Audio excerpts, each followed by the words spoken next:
Gamers, today we have a little video that we're gonna talk about, and that is what is the difference between ladder and tournament, like actual practice in custom games. So this is something I get asked very often. Isn't ladder just practicing? What's the difference between ladder and custom games practice? Aren't you just playing games in both, so how is it not practice, and so on and so forth? Let me explain. So right now I am rank 1 in the world on the ladder. Does that mean I'm the best player? No, it does not. I am probably top 6, 7 tournament player right now because I mentioned this before. I have not practiced for one-on-one tournaments for probably over a year now, since last year when I was actually practicing for tournaments and thinking about builds and everything else. So I want to show you the differences between ladder games and between tournaments. So we're gonna go through some games, but I want to show you some of the matches that I have. Currently in one day, this is 3 days ago. So in 1 day worth, let's say these 2 games, I have played 1 game on Gorge, that was 29 minutes, 1 game on Nagari, 3 days ago, both of these matches. 29 and 18 minutes. This probably took me an hour and a half to play these 2 games, okay? Why? Because queuing ladder at the high level takes a very long time to get a game, and then when you get a game, someone might dodge, or you might need to reset queue, or you just get, you know, not a great matchup. So in this like hour and a half that I've done here of laddering and got like either weird matchups or just weaker opponents, you can do a custom best of 5 practice against someone that's really good with the drafting system where you kind of have to pre-plan your picks. You pick maps, you veto civs, you pick civs, right? Whereas on the ladder, not only you can get mirror matches, but you can also get a lot of people just trying out weird stuff, or people just playing weird in general. Or like I said, probably the biggest issue is the skill difference you're meeting on the ladder. So like if I'm playing against this guy, you know, this 1450, this guy has minus 1000% chance to win. So out of all these games that I've played, and this was days, this was how many days? 7, 8 days. I have played Killardi once. That's like similar level, you can say, right? High level player. And then he played OTD. So in 7, 8 days, let's say 4 days, you know, because there was a break here. In 4, 5 days worth of practice, I got 1 game against a top level player that I played, and then he played OTD, and I had Ayubit, and the game was over in 13 minutes. So these 4 or 5 days, this is equivalent to probably 8 to 12 hours, depending how long my games were and how long the queues were. In those 5 days, let's say, that I played ladder games, if I have sat down and played 3-4 hours of custom games with the drafts against top players, I would get way better practice, right? So now imagine doing that kind of practice for a month or 2 months, how much a player can improve, right? That being said, we're gonna head into some games, and I want to show you an example that I had today of both ladder and custom games that I've played and kind of the stuff you can learn. I'll show you this game. This is a game where I had to queue for 7 minutes, and then I had to wait for another 6 minutes to get this guy, and he was Conquer 1. So why is ladder game not good practice? From the get-go, he picked JD, which Nagari is not. By the way, this is another thing. On ladder, you get maps that are just not in tournament map pool at all. So if a map is not in the tournament map pool, yeah, you're kind of practicing your mechanics, right? Your mechanical skills, micro, macro, and so on. But at the same time, it's kind of pointless practice. So this guy on Nagari, picking JD, it's not a very good civ. So from the get-go, when we loaded in, I was like, okay, well, this guy has no chance because it's just not a good matchup, because JD is not played here. And because he was lower ranked, I spent about 20 minutes total for this 1 game, including the search time, and this is what happened. Okay, I went 3 fishing ships into age up, which is how you play these kinds of maps at the high level, but he just kept making fishing ships non-stop. I'm aging up, he's still making fishing ships, and I age up, I make a galley, and the game ends. So believe it or not, a lot of my ladder games, I would probably say 30 to 40% of my ladder games are like this.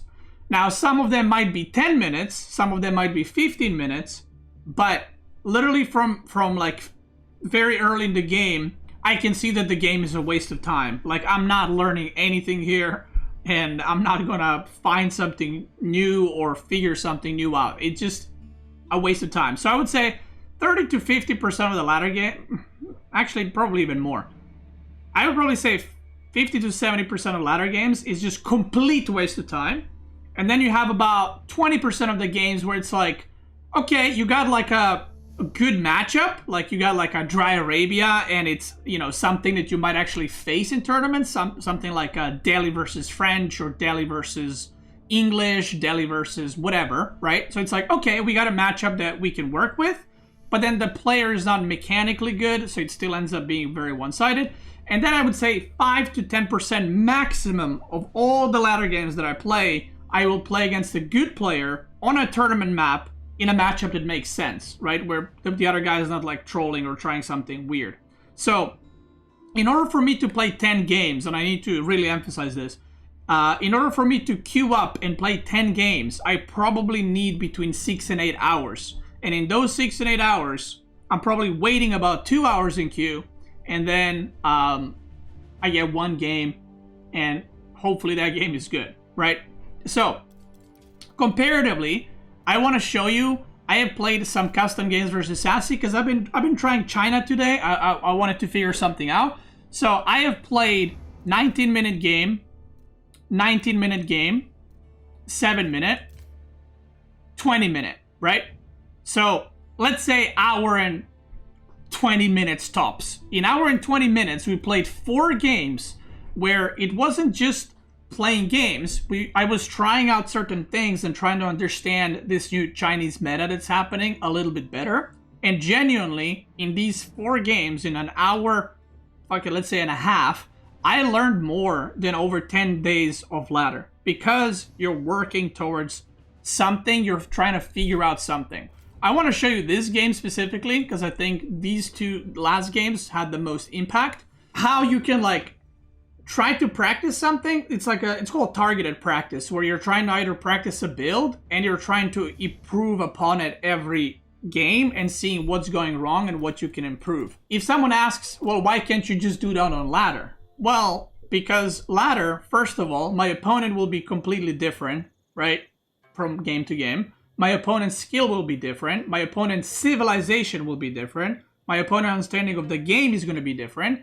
And we're not even going to play on the same map. So if I'm trying China on Dry Arabia, and then the next game I get Hill and Dale, and then the next game I get Nagari, those are all 3 different maps. Even if you're playing against the same player, those are all 3 different maps.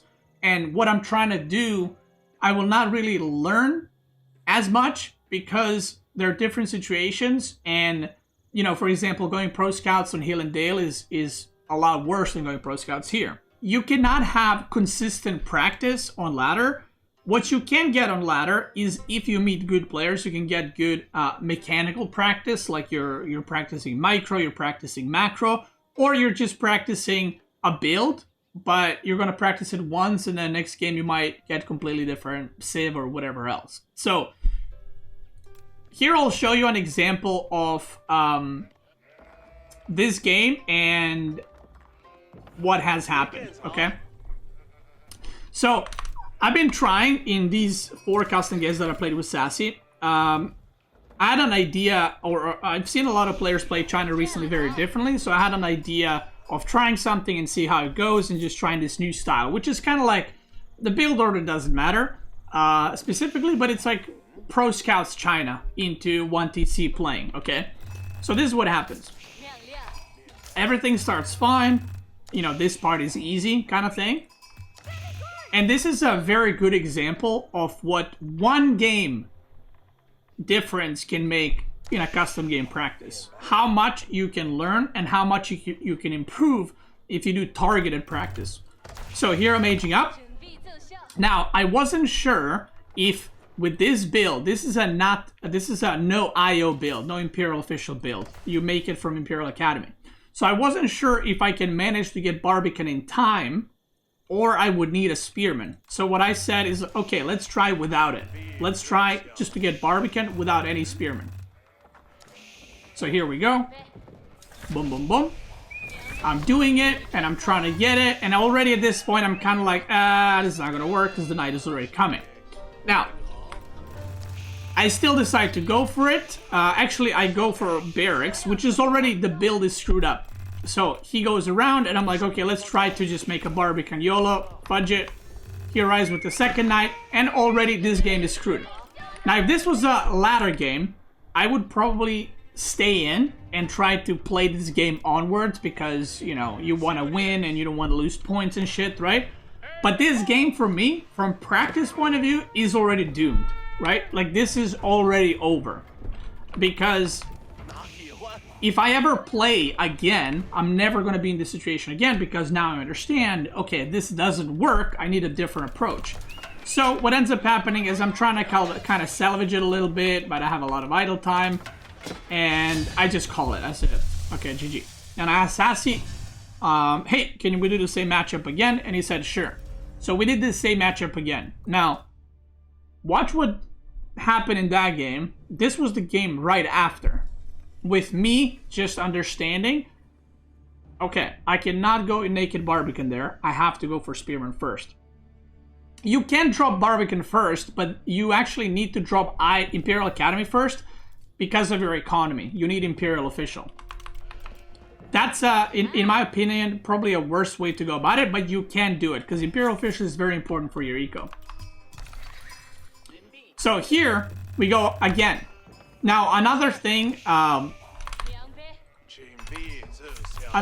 I realized from not previous game to this one, but from the first two games that you guys haven't seen, what I did is I wasn't paying attention. So when I would start the game, I would just build mill here or here. And then when I would build Imperial Academy, it wouldn't reach the mill. That's what happened the first two games, right? And I was like, I'm so dumb. I should just put the mill where the wood line is. Right? So that when I put Imperial Academy here or here, the taxes are improved on the mill and the lumber camp. Which is, again, very obvious thing, but if you don't practice a certain civ and a certain style, you don't think about it, and that's such an easy improvement, right? But it actually helps you so much in the long term because you get hundreds of gold extra on the mill. So it's very, very big. So here we go. So same game, same build that I'm doing as the last game. But this is what I've learned in one game. Okay? So first of all, Imperial Academy, a really good placement here. We're getting the sheep. Chopping the wood, I'm going for a lumber camp, so I am not going for Barbican immediately. And watch this. He does the same build as well, by the way. He's pushing with the knights. I'm building a barracks, supervising the barracks. Knight arrives, and look at that timing. Perfect timing. I moved the villager from gold. I'm doing a slight wall, and now the game is in a completely new state. So the reason why previous game I learned something, right? But it was a waste of time to continue playing it because now I know I will never be put in that situation again. But on ladder, you keep playing it because it's like you're getting, you know, internet points, right? So you maintain, you stay in the game, and you try to come back and all that. But in custom games, if you're doing this targeted practice where I'm like, hey, Sassy, I want to play China. Can we try some stuff out? And he's like, sure, what civ you want me to play? That's targeted practice, and you're trying to practice something together to figure out something together, right? So now we're in the same builds again, but the situation is completely different. I'm gonna get my Barbican here on the gold. I'm completely safe on this side. I'm scouting what he's doing, right? Everything is going according to plan, and we literally have a game and a situation that I have never had before, right? Because I have not done this build before. But I've done it 2 times against French, and now I'm getting experience from it. So with each next game that I would play this matchup, I would learn more and more and more. So for example, maybe now I go, so I'm going pro scouts. So maybe now I go for scouts first. But then I learn in one of the future games, maybe going 2 horsemen is better because I can do a harass across the map and then go scouts for pro scouting, right? So the more you play the matchup, the more understanding you have from when to age up, when to wall, when to transition to Zuginu. Do you even transition to Zuginu? When to go castle? Which relics to go for? You go for the forward ones, for the back ones. When to add a second TC? When to transition to farms? All these things that I've just mentioned, you will not learn from another game, and that's it. You will learn from playing this matchup 20, 30, 40 different times to truly understand what is happening in the matchup. Now, you might think that, well, how do you learn this for all the matchups in the game? Because there's 240 matchups. Well, that's the thing. When you're preparing for a tournament, you don't need to learn every matchup, right? Not at all. You only need to learn the matchups that are most commonly played. So I'll give you an example right here. Okay, let's look at this random draft. Okay, for a tournament. This is for the 2v2 tournament, but I'm just gonna take some maps as an example. So even maps like Dry Arabia. Dry Arabia is the most random and at the same time complicated map because you can play pretty much any civ there. But this is what happens. So let's say we're playing Dry Arabia, right? So Dry Arabia, any matchup can happen. And this is the map where you kind of need to know every single matchup, but there's still some exceptions. For example, you're never going to have Byzantine and HRE in your draft. So this is player 1, this is player 2. Player 1 will never have Biz and HRE, okay? So one of the more common matchups that can happen on Dry Arabia is actually Biz versus HRE. And this is a matchup that happens very often. So if you wanted to do targeted practice, this is a good one to practice because it does happen very often on these open maps. Now, it might not happen on Dry Arabia. It might happen on Gorge, or it might happen on Baldland, or it might happen on Highview or Lipany or something like that. But this matchup indeed does happen pretty often. So that's something you can practice. And whenever you do these kinds of custom games where you draft your picks, right? Like this one, where you're drafting the picks or you're banning 4 civs and picking 5 civs, you can get these pretty often.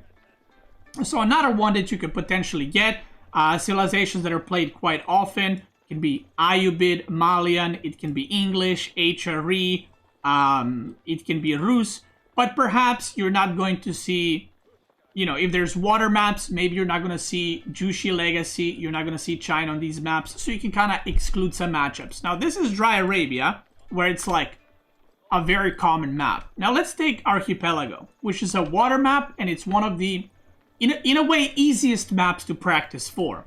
Why is it easiest to practice for? So if you played Archipelago or Baltic, for example, in a tournament, there are some civs that are just not played at all. Now, I'm talking about normal Archipelago and normal Baltic, not like the EGC ones, because those are a bit different.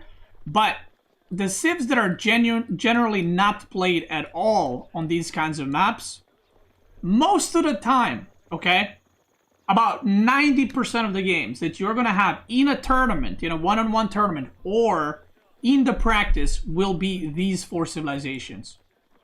You will have OTD, Jushi, HRE, and China. 90% of the time. Why? Because these 4 civs are simply better than other civs. There's no play style or this or that. They're just better, okay? Whenever you're drafting in a tournament for Archipelago, one player will say, okay, I'm going to take China. The other guy says, I'm going to take HRE.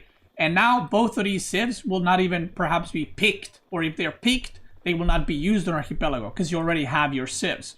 So again, if you're practicing for a tournament, it's very common that these are ones that you're going to get. Now, sometimes the opponent might go for something a little bit cheesy or a little bit sneaky, maybe like Ayubid or maybe like English, but those are not as good. If I played on the ladder, on the other hand, if there was Archipelago or Baltic on the ladder, I have met everything. I've met JD, I've met French, I've had people go Mongol and Tau rush me. People played Rus, which Rus doesn't really work as well as it used to. I played against Ayubis, played against Delegate, played against English. So a lot of those games are just, in a way, complete waste of time. Because at the end of the day, I know that if you play a tournament, people are not going to pick those civs. Because those civs, they're not terrible on Archipelago, but those civs are a lot better on some of the other maps. So this is what happens. Once you have this kind of draft, let's say we had Scandinavia. Now Scandinavia is an interesting map, right? It's kind of like a water map, but it's a hybrid map where you're fighting on water and land. Where Archipelago, you're just fighting on water. So let's say, so this is going to be number 1 map. This is going to be number 2. So don't mind the player numbers, okay? So let's say the number 1 civs here are good on Archipelago. The number 2 civs that are generally played on Scandinavia are now going to be Japanese, Ayubid, Abbasid. You can play Jushi and China, right? And that's kind of about it. These are the and HRE, right? So what ends up happening now is if you have these kinds of drafts, you need to prepare these civs. So the reason why I said you can pretty much only play China, Jushi, HRE, and OTD on map number 1 is because once you add map number 3, map number 4, and map number 5, the amount of civs you can play per map narrows quite a bit, and that's how the meta develops. I know this is some nerd shit, but I hope someone is interested in this. So once you add another map, let's say we add Coastal Cliffs, which is a different type of map. So let's say we add Coastal Cliffs, and Coastal Cliffs is number 3. So this is what happens now. You're adding more civs that are very good on that map, which is, let's say, Byzantine, Delhi, English can be pretty good, French can be pretty good, JD, Malian is pretty good there, Rus is okay, and then, yes, you can play Ayubid there, right? You can play Ayubid. Yes, you can play HRE, right? So you can play HRE there. You can play China, you can play Jushi, but this is where you gotta ask yourself, why would I play China on Coastal when I can play China on Archipelago? It is way better. So as the tournament practice starts, and again, I haven't done this in a full year, but when the players start preparing for tournaments, you have to look at the map pool and you have to start making your plan accordingly. You have to say, okay, on Archipelago, I'm going to be practicing these 4 civs. My goal when I draft is to get China, HRE, Jushi, or OTD. If I'm playing Scandinavia, I gotta pick up one of these civs. Abbasid, Ayubid, China, Jushi, HRE, right? And Japanese. I gotta, right? And once you sort all that out, the practice starts. And then you start to realize, okay, well, Scandinavia, Abbasid and Ayubid is really good. Or sorry, Japanese, let's say, and I don't know. Doesn't matter. The facts don't matter what actually counters what. But let's say Japanese and Jushi are really good on Scandinavia. But if you play against Abbasid and Ayubid, it's not good. So then you go, okay, well, in that case, if my opponent has Abbasid or Ayubid, and they're likely to pick it on that map, you need to draft something else other than Japanese or Jushi for that map. Maybe you'll specifically pick HRE on Scandinavia, and because you picked HRE on Scandinavia, you would have to play OTD on Archipelago, right? So all these things come into consideration. So again, even though there's 240 matchups in the game, when preparing for a tournament, you don't need to prepare for every single possibility on every single map. And this is why maps like Dry Arabia are considered skill matchups or skill games, because you can pretty much meet any civ there, and most of the time it comes to just fighting in feudal and going super aggro against your opponents, where some of these custom game or modded maps or whatever you want to call them, they're much more specialized and usually only utilize few civs because other civs are just not as good. Whereas on Dry Arabia, like I said, you can play pretty much anything. So to go back to this game, this is what happens, right? So I'm going Pro Scouts. Now, if I was practicing for a tournament, I could have looked at this and said, wait, I had 12 spearmen for a minute now. He has 3 archers now. So what I could have done is I could have pushed sooner and maybe push him off the goal, just cause some idle time. Or I could have said, oh, I didn't even realize he's pro scouting. I could have pushed with my spearmen to deny the pro scouting and maybe I take his deer. So if I was to play another game with Sassy, what I would do is I would do everything the same, but I wouldn't stop the spearman production, and I would actually try to pressure at about 7:38 minutes with spearman, just rallying across, pushing him off the gold, and then trying to take the deer. That's another improvement that I can do, right? So we do that. Let's say we play, I win the game. The next game, I say, okay, could I have aged up faster in this game? What would have happened if I aged up faster? So once you play enough games, your brain recognizes a pattern. You don't really think about these things. I always say in AoE, in strategy games, in RTS games, you think outside of the game. Once I'm in the game, you don't really think. Your muscle memory takes over and your brain just plays based on the previous experiences. So when you play enough games, this becomes the norm. Obviously you go for barracks, obviously you take the pro scouts, obviously you push to the gold. It's all very clear to you what you should do. Then it becomes, the more you play, it becomes optimizing the little things, right? So let's say right here, maybe I go, wait, if I stop making units and if I don't make these archer ranges, what if I just age up, upgrade my spearmen, and I start getting relics and maybe I go knights? So next game I would do that, and then it's like, okay, I like that. How do I lose if I do that? So it's like I lose if he goes mass spearman or something, right? So the more you play, the more kind of experiences you get and the more you learn. And this is specifically talking for one map, okay? We're talking about Dry Arabia and maps similar to Dry Arabia, right? This is not talking about Chinese versus French or like a hybrid map or anything else. This is talking about one matchup. Now the interesting thing is, let me just blow your mind. Not really, but let me blow your mind. JD is a very similar civ to French, but you can actually get a Barbican off on your gold without spearmen. The reason for it is French ages up with 4 or 5 villagers, and most of the time, like 90% of the time, JD will be aging up with just JD, because if you age up with JD building the landmark, she will level up to level 2 when the landmark completes. Which means that the knight will be 20-30 second delayed, which gives you enough time to get the Barbican off. Because the situation is now completely different than the French, you have a totally new game. Completely new game, right? Where, yes, it's better, right? Because you didn't have to make spearmen, you could just Barbican, but then JD can level up. So how much fighting can you do? So then you have to work around that. Where again, all this that I just mentioned, you will simply not learn on the ladder at all. Like, not at all.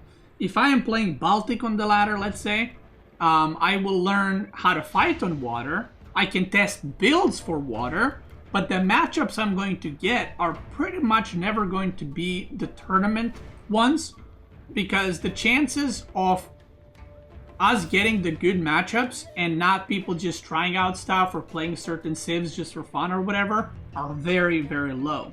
You learned it on ladder though? No, I did not. I don't know where you got that information. This build I saw in a bunch of tournament games, so I wanted to try it myself.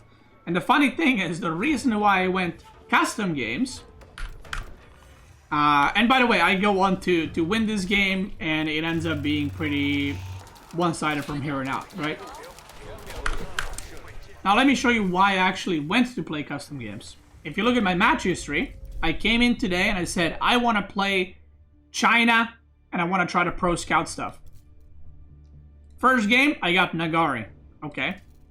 Against May, who doesn't really play water maps. So that was like, okay, cool. Then I got Gorge, and I think this is Cat. He's Conqueror 3, he's High Conqueror 3. This is just, I think, his second account.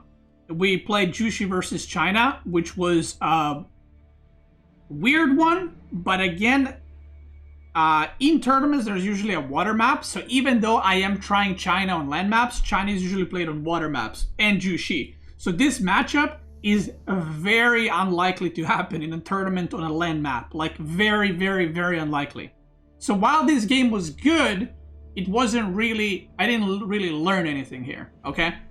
And then the next game was also Nagari against the guy who I showed you guys the replay earlier. So then I asked Sassy, okay, can we just go custom games? Because, you know, I've just queued up for hour and a half, and I didn't even try what I wanted to try. So there it is. So there you go. I hope you guys realize Happy Cat isn't Cat. Okay, I don't know who he is, but he is Conqueror 3.